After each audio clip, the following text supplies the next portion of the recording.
ദൈവനാമം മഹത്വപ്പെടുമാറാകട്ടെ.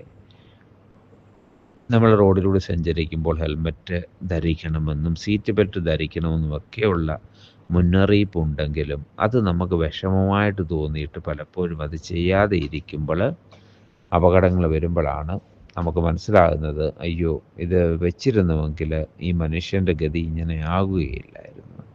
അതുപോലെ മദ്യം, മയക്കുമരുന്ന്, മധുരപലഹാരങ്ങൾ ഇവയൊക്കെ മനുഷ്യൻ കഴിച്ച് ഉപയോഗിച്ചതിന് ശേഷം പല രോഗങ്ങളും പ്രയാസങ്ങളുമൊക്കെ വരുമ്പോൾ ഓർക്കും, അയ്യോ ഇത് പാടില്ലായിരുന്നുവെന്ന്. അതുപോലെയാണ് ആവർത്തന പുസ്തകം 10-ാം അധ്യായം 13-ാം വാക്യത്തിൽ ദൈവത്തിൻ്റെ കൽപ്പന പറയുന്നത്, ഞാൻ ഇന്ന് നിന്നോട് ആജ്ഞാപിക്കുന്ന കർത്താവിൻ്റെ കൽപ്പനകളും ചട്ടങ്ങളും നിൻ്റെ നന്മയ്ക്കായി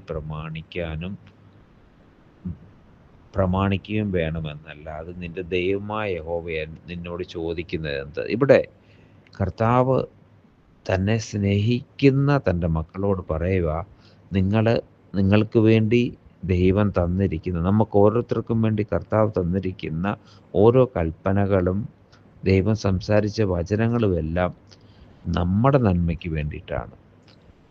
അത് മനസ്സിലാക്കാതെ നമ്മൾ പല തെറ്റുകളും ചെയ്യുമ്പോൾ അല്ലെങ്കിൽ നന്മകൾ ചെയ്യുമ്പോൾ നമ്മൾ വിചാരിക്കുന്നത് ഇത് ദൈവത്തിന് വേണ്ടിയാണെന്ന്. കർത്താവിൽ പ്രിയരെ, മർക്കോസിൻ്റെ സുവിശേഷം 3-ാം അധ്യായത്തിൻ്റെ 35-ാം വാക്യത്തിൽ പറയുന്നുണ്ട്, ദൈവത്തിൻ്റെ ഇഷ്ടം ചെയ്യുന്നവൻ തന്നെ എൻ്റെ സഹോദരനും സഹോദരിയും അമ്മയുമാകുന്നുവെന്ന് കർത്താവായ യേശുക്രിസ്തു പറയുന്നുണ്ട്.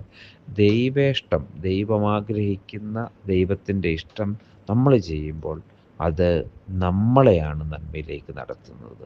ഈ വചനത്താൽ ദൈവം നമ്മെ അനുഗ്രഹിക്കട്ടെ, സഹായിക്കട്ടെ. ആമേൻ.